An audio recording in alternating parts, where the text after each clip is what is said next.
దేశవ్యాప్తంగా జమిలీ ఎన్నికలు జరపాలని చెప్పేసి కేంద్ర ప్రభుత్వం డిసైడ్ అయింది. అయితే ఇప్పటికే జమిలీ ఎన్నికలకు సంబంధించి ఒక ప్రత్యేక కమిటీని ఏర్పాటు చేసింది.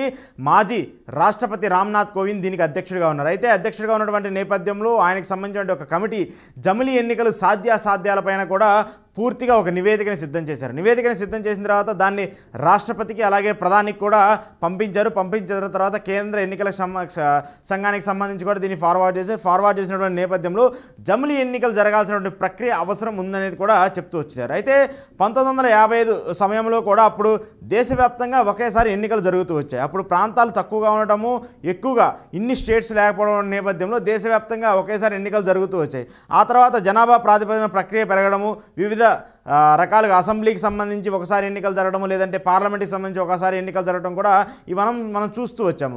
అయితే 2015లో జమిలీ ఎన్నికలు నిర్వహించాలని చెప్పేసి ప్రయత్నించినప్పటికీ కూడా వాటికి సంబంధించి సాధ్యాసాధ్యాలు ఎక్కడా కూడా జరగలేదు.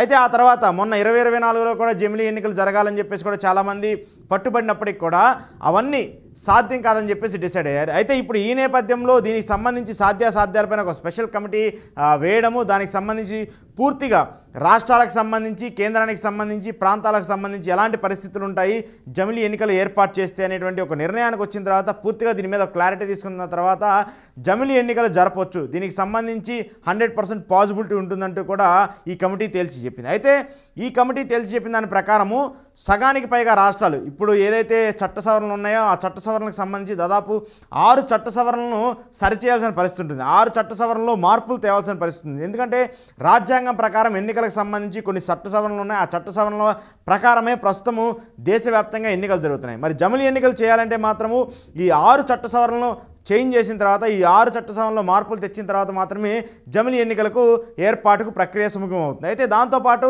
ముఖ్యంగా దేశంలో ఉన్నటువంటి రాష్ట్రాల్లో సగానికి పైగా రాష్ట్రాలు ఈ జమిలీ ఎన్నికలకు ఆమోదం తెలపాలి.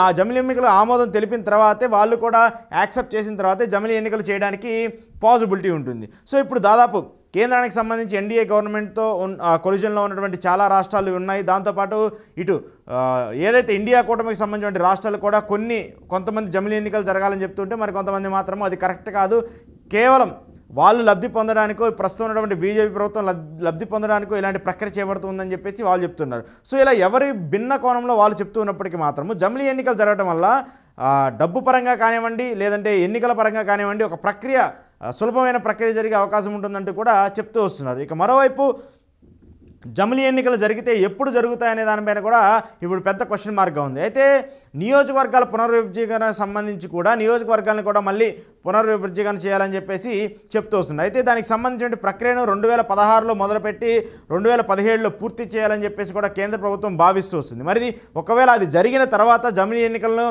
నిర్వహిస్తారా లేదనేది కూడా తెలియాల్సి ఉంది. సో ఈ ప్రక్రియల ప్రకారం చూస్తుంటే ముఖ్యంగా తెలుగు రాష్ట్రాలకు సంబంధించి 3 నెలల క్రితమే ఇక్కడ కొత్త ప్రభుత్వం ఏర్పాటు అయ్యింది. 6 నెలల క్రితము తెలంగాణలో కొత్త ప్రభుత్వం ఏర్పాటైంది. సో ఇలా తక్కువ సమయంలోనే ఈ తెలుగు రాష్ట్రాల్లో కొత్త ప్రభుత్వాలు ఏర్పాటైనటువంటి నేపథ్యంలో జమిలీ ఎన్నికల వంటి ప్రక్రియ వస్తే మాత్రము ఇటు తెలంగాణలో, ఆంధ్రప్రదేశ్లో ముందుగానే ఎన్నికలు జరిగే అవకాశం కనిపిస్తుంది. జమిలీ ఎన్నికలని ప్రక్రియ కొనసాగితే మాత్రము ముందుగానే దేశవ్యాప్తంగా జరిగేటువంటి ఎన్నికలతో పాటు తెలుగు రాష్ట్రాల్లో కూడా ఎన్నికలు జరగాల్సి ఉంటాయి. అంటే ఇప్పుడున్నటువంటి ప్రభుత్వాల యొక్క టైం పీరియడ్ తగ్గేందుకు అవకాశం కనిపిస్తుంది.